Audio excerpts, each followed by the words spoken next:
Hello and welcome to Comedy in a Nutshell. But what is comedy in a nutshell? Well, aside from the name of this podcast, that is the very question that I, your host, Mark DeCano, put to my guests each episode, in the hope that with their vast and diverse knowledge and experience in the world of comedy, they'll be able to summarise everything they've learned into a few pithy sentences. You can find out more about my journey in comedy fandom on my website, thecomedynerd.com. I love talking to the people in comedy about comedy. If you like to hear what they have to say as much as I do, then please like, subscribe, rate, review, and share the podcast. Thank you. My guest this episode is a writer, actor, comedian, and dungeon master. She has a joyful and cheeky comedic style, which Chortle once described as always engaging, and is as adept at conveying a rich and powerful narrative as she is at just messing about. Stand-up comedian, Sasha Ellen. Tell me, first of all, when you were growing up, was comedy like an influence on you? Was it a happy-go-lucky household? My parents were really into sitcoms, and they still are. They're still very into sitcoms. So I think definitely. So I think they watched less stand-up, but they watched a lot of sitcom. But they were really into Eddie Izzard, and not that much else in terms of stand-up. They were like, Eddie Izzard is the one. We love it. And Eddie Izzard's amazing, obviously. But he was the messiah.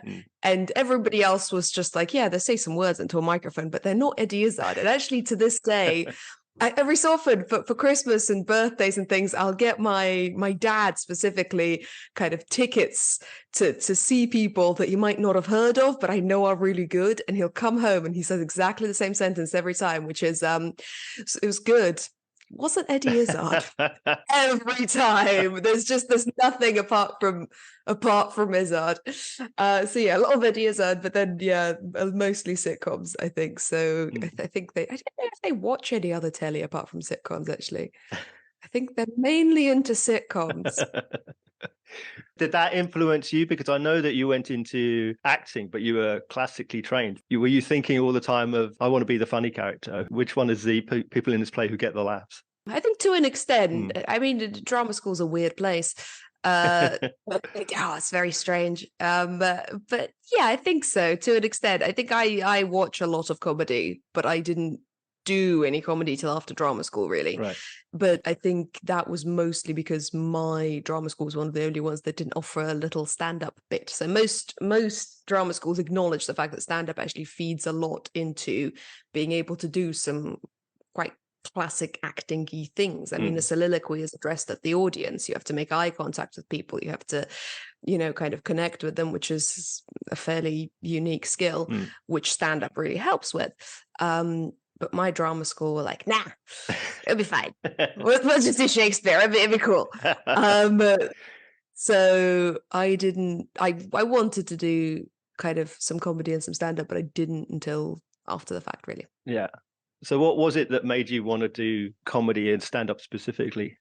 Really enjoyed watching stand-up. So I watched a lot of stand-up kind of as a teenager, and then at uni, and then so my drama school was a postgrad, so then during that time, and I think it's one of those things where I'd always wanted to do stand-up to an extent, but I don't think it's really there's not an open path, as it were. I think it's still the case to an extent. I think less so now. I think it's more accessible now. But I think when I was starting out, it was less, it was kind of opaque. Right. It wasn't obvious how you can sort of go and get stage time pretty much, especially if I lived in London at the time, especially if you live in London, you can, go and get stage time pretty much most of the time. It's not that much of a problem. It's just not obvious. It's not obvious how to get into it. Right. So when you started, did you have those influences from before? Did you have like Eddie Izzard sitting on your shoulder, or did you have your own influences, or did you consciously strike out to be different to what you'd seen before? No, I think when I started out, I just kind of went, this is the only thing I can say for now. So I think it's obviously the things that I'd watched and the things that I'd ingested kind of lived in my brain, and they always do. But in terms of whether I could draw a direct parallel from the first few things that I'd said on stage, I think it was more just, let's see if I can do jokes for this amount of time. Let's see if I can, write a setup punchline thing more than anything else. I think I was more skittish, and kind of, rather than being like, I'm gonna hit the stage and I'm gonna be Izzard. Although I was more into Dylan Moran when I was growing up. Nah. What was the experience like becoming a comedian? Was it what you expected it to be? I don't think I had a huge amount of expectations going in. Yeah. Again, it was one of those things of, I'll do this little thing, and if this little thing goes okay, I'll do a slightly bigger thing, and then maybe that'll go okay. So I think some people kind of kick the door in and are like, live at the Apollo, you're welcome. I think I have lower self-esteem than that, I guess. I very skittishly kind of peeked around the door and went, can I come and say a thing? No, that's okay, bye. So I think it's one of those things where maybe some people have this idea that you kind of, there's a very set path, and the thing is, for some people there is a very set path and they do very well, and that's amazing, fairly quickly. But I think it's an up and it's a very long road, and that's good. That's probably good for artistic development, and it's good for personal development. It's good for you for it to be a long and slightly unpredictable road. Yeah. Did you do anything like a course at any point? I did a little bit of a course, but I kind of, then I didn't do, that was during drama school, so I didn't, and it was my drama school doesn't offer it, I'll do this. And then I didn't do any stand-up for a while until I graduated, because I suddenly had all these kind of, I was in productions and I had to, it's a large time commitment. So I had a break after that, and then I went and did a bunch of Chekhov after drama school, because why not? Because it's hilarious. It's so funny. No one dies, but everybody wished they had. And then I wrote a play which I was in, which did all right, which kind of transferred and went to various different places. So I didn't really have time for stand-up for a while, and then after that I started doing stand-up kind of properly. Yeah. That play, Signal Failure? That's the one. You've Googled me. Very nice. So it did very well. And that's, you're going from Chekhov into comedy writing, comedy acting, without having the great deal of exposure to it in drama school. What was the appeal? And again, what did you get out of it? What did you think it was going to be? And when you put pen to paper? The first thing I did out of drama school was I went to the Fringe, not with my own show. I was kind of, they got me in as an actor into this sort of narrative sketch show-ish. I don't really know how to define what happened on that stage for an hour. It was this terrible thing that 5 people, including myself, lived through for a month of Edinburgh, that was on at 10 to midday. And it was just, the flyer for it was just an image of a crab with no explanation of what the show was. And it was just the most, and I didn't really have any experience at the Edinburgh Fringe. I didn't know what I was getting myself into. I was like, I'll go for a month, it'll be fun. And it was just immediately after my graduating production. It was, I was there for a month, and I saw 50 shows, and I'd never been to the Fringe before. I saw 50 shows, and I did all the weird little Fringe workshops that they do at Fringe Central, which nobody goes to, except kind of very hardcore theatre people who want to bring a show up. And I saw a lot of stand-up, I saw a lot of sketch, I saw a lot of theatre, and that kind of influenced me to then write a comedy. I think the play that I wrote was kind of inspired by and modeled on a lot of the shows that I'd seen that kind of moved me and that I really, really enjoyed. So I think that's what it was. Yeah. When did you begin stand up in earnest, as opposed to plays and sketches and writing? So I did.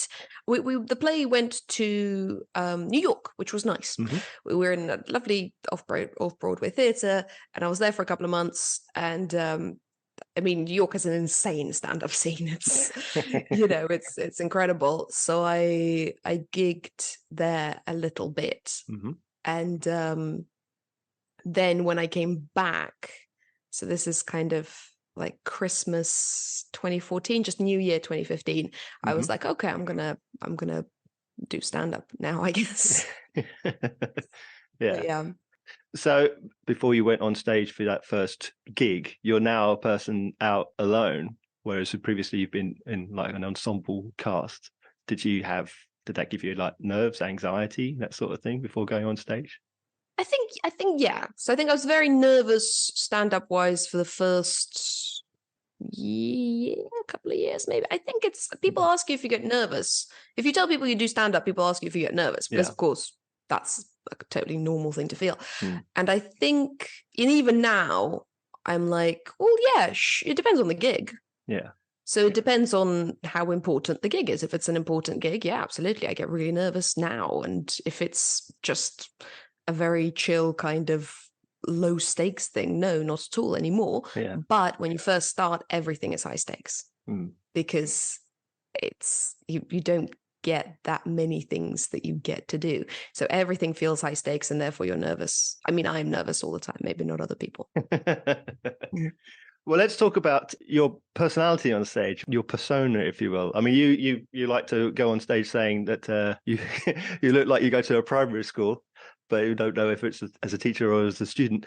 Are you conscious all the time of that sort of how you're perceived on stage? And do you mold your style of comedy towards that perception?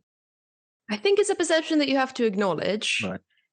but that's not really who I am. And I realized that very quickly. Yeah. So it's one of those things where my Edinburgh Fringe reviews described me as a horny CBeebies presenter. I feel like you've got to get that out there early. That can't be a surprise later on. That's got to be something that people know relatively quickly. So I think it's just acknowledging a visual thing and then going, I get what you're seeing, but that's not what you're getting. Yeah. And that's fine. That perception that, as you say, you go out and you acknowledge that, does that then help you as a comedian towards like framing you and your character of you on stage? Or sometimes. Yeah. I mean, I get that I'm small and blonde and kind of puppy dog-eyed, but that's not really something I can change. That's something I have to work with. I don't think this thing. So some people ask whether there's this, well, wonder, I guess, whether there's a certain like comedy look, and there is to an extent, but I don't think there's any look that you can have that you can't work with on stage as a comedian, as a solo performer. Right. So, and I think there are challenges regardless of how you look.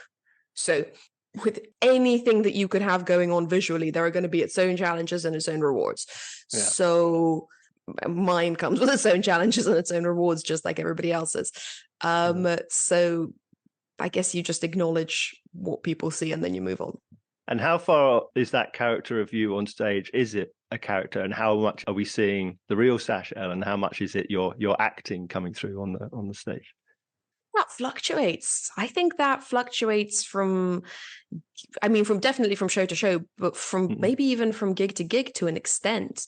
I think sometimes I'm very close to who I am off stage, and sometimes I'm miles away, and I think that's kind of okay. But I think that also depends on the room to an extent, and how open you can be with that room, or what that room expects of you. So gigs are different. You know, people, you can go into a venue and go, you guys, okay, it's late, you're drunk, I get it. Or alternatively, you're sitting very quietly and listening. Okay, this is going to be different. So I think that relationship between persona and who you are, that has to fluctuate, that has to change. Yeah. But of course, writing characters and playing characters looms large, because obviously you're writing sketches and then you're performing sketches. So you're doing the acting, other people's characters, acting your own characters. And then, of course, there's character building experience, which you do, which is about arguably forcing characters on other comedians. Go on that show willingly sometimes. It's me guilt tripping my friends, but occasionally somebody's enthusiastic about that. they get a choice. I don't make them. Love to make them. No, I don't. I think character building is very different, kind of its own art form. I don't think it's not. I get stand-ups to do it because I like the way that stand-ups play that game. I like the way that stand-ups approach taking on characters. I like the way that stand-ups approach storytelling. I like the way that stand-ups approach simple problems with insane solutions that will never work. For a laugh. Yeah. So that's why I primarily get stand-ups to do it. Although occasionally improv comedians are fantastic, and occasionally sketch people who all of those disciplines approach that show in completely different ways. But I think because I'm a game master in that show, I'm kind of outside of that to an extent. I provide the framework for it to exist. And occasionally I take on a character or two. But given that I don't really do accents or, skits, it's not, I am a game master in that respect. So I'm more kind of a facilitator for the show. Oh, for anyone listening who doesn't know what character building experience is, we should probably explain. How would you describe it? Character Building Experience is a Dungeons & Dragons style comedy game show. It's more of a piss take of Dungeons & Dragons than it is Dungeons & Dragons. So it's not comedians playing Dungeons & Dragons. It's comedians taking the piss out of Dungeons & Dragons in a loving, very sweet way. And it's kind of the ethos of it is that anybody should be able to walk into that room and understand what's going on. So role-playing games such as Dungeons & Dragons can be very, very dense and slightly impenetrable. So over the last kind of couple of years, I've really tried to strip out anything that anybody wouldn't understand if they didn't have any prior knowledge, while still kind of trying to keep it engaging for some nerds, where you can still come in and you can kind of go, oh yeah, we do that, and that is stupid. But I think with any nerdy content, that balance between it being accessible to people who wouldn't have prior knowledge, which is most people, and having a couple of in-jokes that the people who recognize those in-jokes can go, oh yeah, I do that, and I do feel included in that. That's a really tricky one to strike, but that's kind of what we do. Yeah. And of course, as you say, you're providing a framework, but this is very much improvised comedy. So how much comfort do you find in improvisation, and how much improvisation do you put into your solo stand-up work as well? How much I do in my solo stand-up work outside of kind of trying to work out bits on stage. Outside of that, I mean, in my last show, not this show just gone, but the 2022 one, I deliberately had a bit in it where I asked the audience for their experiences of a specific issue. So there was an improvisational bit built in, but that's crowd work more than improv. So which, I guess it's the same relationship of improv to emceeing, which I do a bunch of. So there's that, I guess. But I think with character building, I do go in with a framework. I do go in with a story, and that never quite works out. Unfortunately, nobody ever lets me do the story. One day, one of the people who are on character building a lot, and who started as a sort of permanent panelist when we still had permanent panelists, the first Fringe we did is Vicky Hawley, who is an improviser. That's her whole thing. And I think the way that we do improv in character building, because it's primarily stand-ups, often left her despairing, which was fun to watch for us. But it was one of those things where she, that improv is very intricate. There's structure, there's technique, there's a lot of stuff there's a kind of common language that improvisers have, and we don't have any of that. So, there was some shows when she was sad. But you host D&D events outside of character building experiences as well. How different is it between the serious gamers and the opposite end of the spectrum, which is the comedians?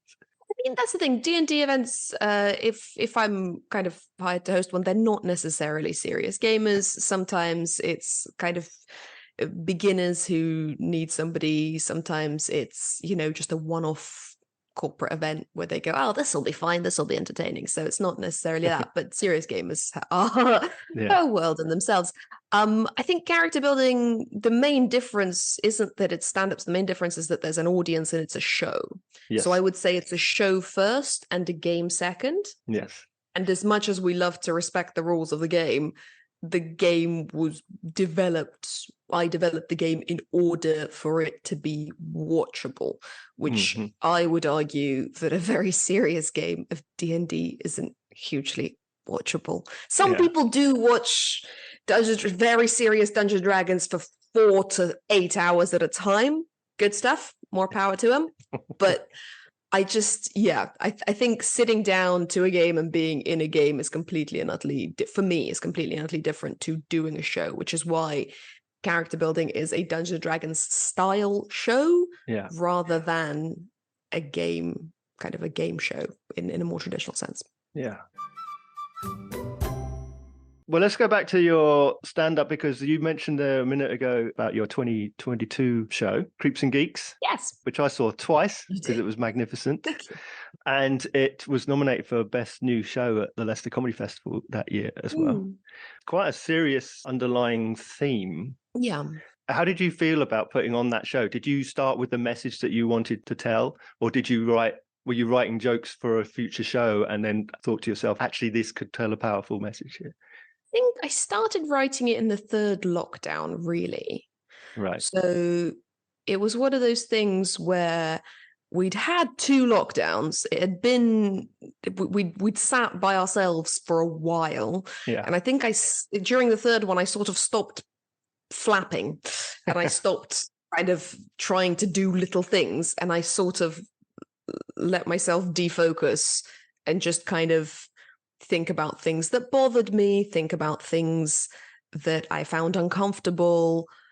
And that's when I started kind of, instead of writing for a very particular kind of, this is going to be the show this year, and the show is going to be about this, and this is going to be the structure of the show, and I just need to fill out these gaps with jokes, and then it will be a show. Instead of doing that, I kind of went, what do I want to write about? What bothers me? What moves me? And I think that's how it kind of came about that it's a show on a slightly heavy topic. Yeah. And I think because generally it's kind of a year, I have a year to write the thing and I have to sit down and write the thing. This was a little bit more time. There was a little bit more space to kind of think about things a little bit deeper. It sort of, the show shaped itself in a kind of slightly more comfortable way, which I think wouldn't have really worked if I'd had less time and if I'd had the idea of the show and then I wrote the show. Yeah. So I think it was helpful in that way. Yeah. But then this year's show, When Life Gives You Ellens Make Ellenade, which is a chef's kiss title. Thank you for that. It's not nearly as serious, but also it's about breakups. But actually, breakup was fine. So you're going in with nothing like seriously, terrible message to get across. No, not at all. I think there was an ethos to that show as well. The ethos of that show was, these are all the things that you're going to, if you get out of a long-term relationship, these are all the things that are going to happen in this order. And you know what? You're going to be fine. It's not going to feel like it over here when you start, but you're going to go through all of these phases. They're going to suck. They're going to be whimsical and funny and human and dumb, and they're going to bother you for reasons that they shouldn't. But at the end, you're going to be fine. And I think it was a valid enough message. So then 2024, obviously you're working on your new show now, which you'll be doing as a work in progress in Leicester in February. Yes. So without wanting to give too much away about the new show, do you have a theme in mind? Is it going to be darker? Is it going to be bright and breezy? I don't know yet. I honestly couldn't tell you yet. Yeah. But I think it's one of those things where by the end of Last Fringe, I started making jokes about like, oh, next year I'm going to have to get diagnosed or something. Oh, what am I going to do? I need something to write about. I haven't. I'm fine. But fine. I've tried. My GP will give me nothing. it'll be about the stuff that's happened to me so far, and then we'll see. I think, I don't know yet, is the truth. And I think I want to be more comfortable with not knowing yet. Yeah. I think it's a good thing not to know. I think this time last year I didn't know what this year's show was going to be. Yeah. So I'm kind of okay with not knowing at the moment. Last year I was working on a very elaborate bit about Dick and Dom at this time, which never made it into the show. But my God, do I know things about Dick and Dom now? Oh, a lot of lore, Mark. There's a lot of lore with Dick and Dom. I know everything. Oh my God. So a biography might be in the works then.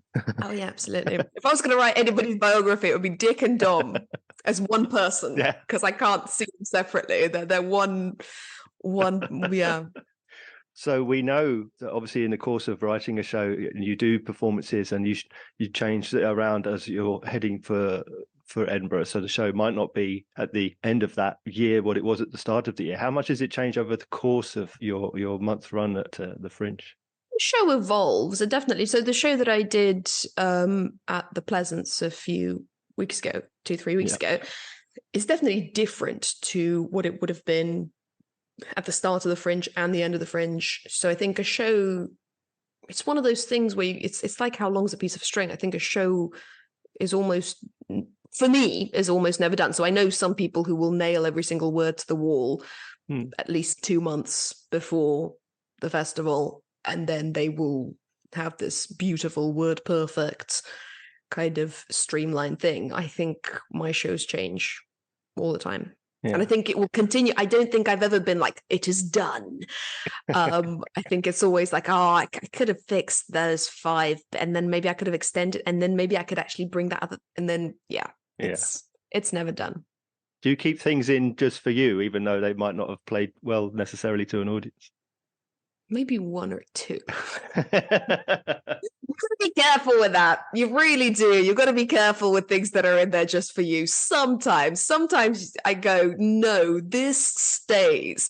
This stupid dick joke is the hill I die on. I don't know why, but it is. It's staying, but you generally know if it doesn't work, it goes. Yeah. So you talked about lockdown a little bit and about writing. What about other avenues to comedy? Did you try Zoom comedy, anything like that? I am bad online. That's what it is. Which is terrible. Which is a terrible thing to say. My PR despairs. He despairs that I don't have Instagram. I don't do any of the it gives me too much anxiety. That's what it is. I have anxiety, so it's one of those things where it just makes me too anxious. And I think retrospectively, I wish we'd done character building as a stream, maybe, and because I was on a D&D stream for the whole of the lockdowns. It was very nice. Yeah. And I wish I'd kind of done more. I think in the first little bit of the lockdowns, me and my friend Adrian started a little show called Bears of Good News, which was just to do with good news stories, because we were trying to cheer people up, and we were trying so hard to be positive. And so there was a little dancing bear in the intro, and it was just us going, look, the dolphins are meeting sloths in zoos because the animals are lonely. Isn't this great? And everybody was like, no, everything is fucked, Sasha. What are you doing? So that was very short-lived. We stopped doing that relatively quickly because it just wasn't the vibe, which is fair enough. And then after that, I got a bit lost for a few months where I was like, what do I do? Who am I without live shows? And then live shows came back. So it was fine. It was basically fine. It was just a bit of a weird phase. Where are you most comfortable? Is it being a games master? Is it in putting pen to paper, or is it the live performance? I don't know. I'm not sure, actually. I think, again, that changes. Right. That'll change from week to week or month to month. I think sometimes you get on a roll with one thing and you kind of go, oh, okay, this is what I do. This is who I am now. Yeah. Which is never the case. We're ever changing people. It doesn't really work like that. So I don't know. I think at the moment I'm enjoying doing character building. It's a lot of fun. I'm a bit lost with a new show, but I'm sure I'll find it, and then I'll be really excited about doing that. and I'll focus on that for a few months, and that'll be my whole thing. I don't know. Sometimes you start writing a script and you go, this is it. This is what I do. And I get hyper focused on that for a while until I don't. So I think it's kind of okay to, I very much admire people who have one thing and they do that thing and nothing else. And they smash that one thing. I don't think I can do that. I think I need to kind of do various different things to keep my brain happy. What about, like you said, that first Edinburgh when you went to see 50 odd shows? Do you still watch other people performing stand up? And as a stand up, are you analytical and you go, oh, well, I know where the punchline is coming, or can you just sit there and laugh? It depends on the show. So I do still watch a lot of stand up, especially when I'm in Edinburgh, because I love stand up. It's great. It's great to see good stand-up, isn't it? Oh yeah. So I think I don't know. I was going to say, I think maybe it's a mark of quality when you don't focus on anything apart from what's being said. But I don't know. I think maybe sometimes you can have something that's a show that's very, very good that you can still kind of analyze and enjoy that as part of the show. Although occasionally you see a show and it's just seamless. You can't see how it came together. You can't understand how it came about. It's different, and it flows in a way where you kind of go, okay, I'm following it, but I can't analyze it in any way, shape, or form. And that's fascinating and beautiful. Yeah. I talked about early influences when you're starting out in comedy. As you continue in your career and you do see other comedians, are there people now who still inspire you? Yeah, definitely. I mean, I'm inspired by loads of, from my peers to people I have, I've watched for years and years and years. I think there are loads of very inspirational people on the comedy circuit who are doing weird and wonderful things. And I think comedy, it's wonderful how comedy changes quite quickly and progresses and kind of builds. Definitely. Yeah. One of the things about Edinburgh is there's so many thousands of shows going on, and obviously you'll have a show that's occupying one tiny corner of this massive festival. What is it like competing for an audience with hundreds or thousands of other performances? Know if I see it as competing. Maybe I should just be like, yeah, everybody else in the 4 o'clock slot can fuck off. I don't know. Maybe I should be more I try not to be competitive when I can. I play a lot of games. Apart from kind of RPGs, role-playing games aren't competitive. You're playing together with people. They're very rarely competitive. But I also play a lot of tabletop games.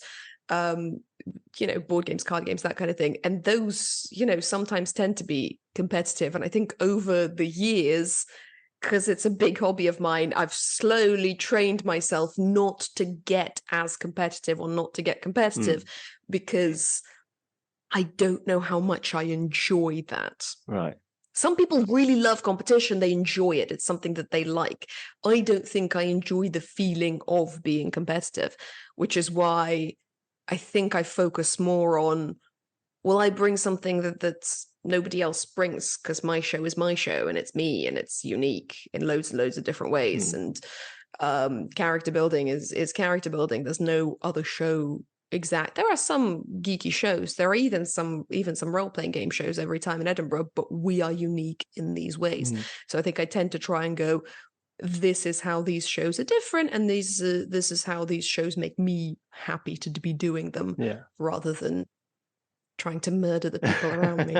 As fun as that would be. What about entering competitions? I didn't really do that. Yeah. I didn't do any of that. That's the thing. And to my own detriment, actually, I think. And again, I think it was one of those things where I didn't feel good about it, so I didn't do it. I kind of went, if I wanted to do a job that didn't make me feel good, I'd do one for more money. I'll do something miserable that'll pay me more, hopefully. I do comedy for joy. I do it for the love of it. Yeah. And I competitions made me feel, but the idea of competitions made me feel bad. And I saw my friends do them a lot, and it made them feel bad, and it felt counterproductive, which, you know, a lot of people get noticed that way, and a lot of people, it helps people's careers. So I'm not anti-competitions as such. I think a lot of people get a lot out of it. Also, it provides this framework of kind of working on a very particular bit to make it kind of competition worthy, as it were, which is great. So people who do competitions and people who do well at competitions, brilliant. That's amazing. It made me feel bad, so I didn't do it. Yeah. That was it. So do you have objectives or career targets that you want to reach, you want to achieve? Do you set yourself, you're smiling at me? You're asking me what my 5-year plan is, and I don't appreciate it, Mark. I don't appreciate it. Who are you, my mum? No. Having none of this shit from you. I think Tim Minchin said a wonderful thing, which I'm going to butcher. I'm going to misquote this really badly. He was doing a speech to a bunch of graduates, and he said that instead of having these kind of big overarching goals, he advocates for the tenacious pursuit of small, short-term things that you want to achieve. Because he and his point, and again, I'm butchering this. I'm not quoting this. I'm butchering his kind of his words, because he said it in a beautiful, wonderful, fantastic Tim Minchin-y way. But he basically said that if you get to the big thing, if you work all this time and you get to the big thing, what if it's not what you want? What if you realize then that it's not what you want? And he said this thing about kind of, for him, it was always pursuing the shiny thing in front of him, and then you're going to miss the things in your peripheral vision that are actually going to, you know, fulfill you or make you happy. Yeah. So I think passionate pursuit of short-term goals is better for me than kind of being like, I want to play the O2. Do people have goals? Other people have goals, don't they? Well, some do, some don't. Well, it definitely should not include performing comedy at the O2. That's a terrible idea. It's a terrible idea. I don't think I've seen like one thing at the O2, and I think it was Dr. Brian Cox. Oh, well. And he smashed it. Smashed the O2, did Dr. Brian Cox. He's got the universe on his side, so, you know. He really does, yeah. So speaking of passionate pursuit of short-term goals, what so far have been the best experiences you've had in comedy? Interesting. I think taking my play to New York was great. Yeah. It was a formative experience. It was an amazing couple of months. It influenced me in my future endeavors in a big way. I think it was also just really fun. I think we undervalue that.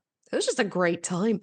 Yeah. I think every single Fringe I did, some have been more challenging than others, but overall, they've all been, highlights. Yeah.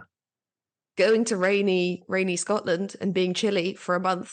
Really good summer, surprisingly. Just really great. So I think all of the shows that I've done have been highlights for me. Yeah. Although some of my children are weaker and stupider than my other children. So, they're not all winners. Do you love your children any differently? Yes, you do. Yes, you like the good ones better than the bad ones. Oh. What about the opposite end of the spectrum? What's been the worst moments? Oh God. I don't know. What have been the worst moments? I think I keep thinking of ones that aren't the worst. They're funny. They're dumb. They're dumb fuck-ups that are funny. A lady fell asleep in one of my shows, but the show went a lot better after that. We made fun of her. We pointed a fan at her. It was a delightful time. The show wasn't going well before that, but it went much better after the lady fell asleep. Turns out she's fallen asleep in all the shows. I'm in a good club of people. I don't know. Maybe I've kind of airbrushed some negative experiences. Maybe I should go back and look at myself in the mirror. Well, it's interesting because you've spent the time we've been talking so far using words like joy and fun, and you obviously have a bubbly personality and obviously very positive. Does that mean that the negative is hard to recognize even? And well, how does that work when you're trying to write a show and you're trying to find the negative, but you can't find it because everything is so great? There's not a shortage of negativity. That's the thing. There's never going to be a shortage of negativity. Being miserable is really easy. Happiness is a bitch. I feel like it's not that I find it super easy to be happy all the time. I think it's just one of those things where it's how I would like to deal with things, and therefore that's how I approach them. Yeah. So I try to put a more positive spin on things if I can. Mm-hmm. Sometimes that's not possible. Sometimes it's relatively easy. So what then, in all this experience you've had of doing these Edinburgh shows and this writing and performing, what important lessons have you learned and what philosophies have you created for yourself going forward? I think it's really important to approach making work with a sort of like goodwill, I guess, is how I'd put it. Mm-hmm. I think it's very easy to get grumpy, and I think it's really easy to get bitter because comedy's quite punishing. See, there's your negativity. I found it. You were looking for it deliberately. I was really looking for it. I think comedy is a very, very hard industry. It is. And I think that it is easy to, being negative in it is quite easy. I think approaching things with, it's like, it's trying to find light in darkness more than anything else. That is the challenge, but also it's the rewarding thing to do. It's what comedy does, really. It approaches, and it's a contrast. It approaches kind of heavy things lightly and light things heavily, and finds kind of the levity in things that don't really have it. Yeah. We talked a little bit about these small objectives. Is there anything that you haven't done yet? You know, acting, writing, performing, stand-up. Is there anything that you haven't done yet that you feel should be part of your rainbow of skills? That's just a sneaky way of asking what my 5-year plan is, isn't it, Mark? That's just sneaky. That's a sneaky. Oh, I see what you're doing. Yeah, well, you did it to me, so that's true. Well, what should I be doing? I don't know. I don't think I can do more stuff. Does that make sense? Like, I can't sing. Do you know what I mean? Like, I can't learn an instrument at this point. I think that train has sailed. Well, you don't aspire to the ukulele? I thought every comedian was doing that. Say that. I did play the ukulele very early. Very early. I think like my first maybe 6 gigs, I played the ukulele. Badly as well. Badly. And I can't sing, so I just spoke very rhythmically over it. It was bad. It was very bad. I'm not denying that. I don't think there's video evidence of it, which I'm very grateful for. Deeply, deeply grateful for. But no, it's still here somewhere. It's still, my ukulele's still hiding somewhere. No, I'm not taking up the ukulele again. Absolutely not. No chance. Fair enough. No. So how can any listeners find out more about you and where they can come and see you perform? So I'm terrible on social media, but I do tend to try and post my gigs on Twitter. So at Sasha Ellen on Twitter, I'm at Sasha Ellen Comedy on Facebook. I don't have Instagram, and that makes everybody who works with me very sad. I'll get it eventually. I'll bow to peer pressure. I'll do it. Yeah. I have a show coming out on Next Up, which will be very exciting. They came to film my show this month. I have no idea when it's coming out, but do keep an eye out for that. I do a character building experience monthly at a lovely comedy club called Artista in Brighton. So if you're Brighton based, pop along to that. Otherwise, I'm around. I do all the little festivals. Watch out, I might be coming to a town near you, who knows? And I'll be in Edinburgh next year. Fantastic. And so the final question I always ask, Sasha, how would you sum up comedy in a nutshell? Do I have a word limit? No. Have I used it? No. Some people are like 5 words, and then I've just used 6. Okay. You're not like one of those evil genie people who are like, that was your wish. I okay. wish. Okay. Be as broad or as narrow as you wish. I think comedy is a distilled form of happiness you can borrow from other people. So it's just a really concentrated bit of joy that you can borrow from somebody else. Like a cup of sugar? Yeah. Sasha, thank you so much for your time. I've really enjoyed it. I appreciate it. Thank you. Thank you for having me.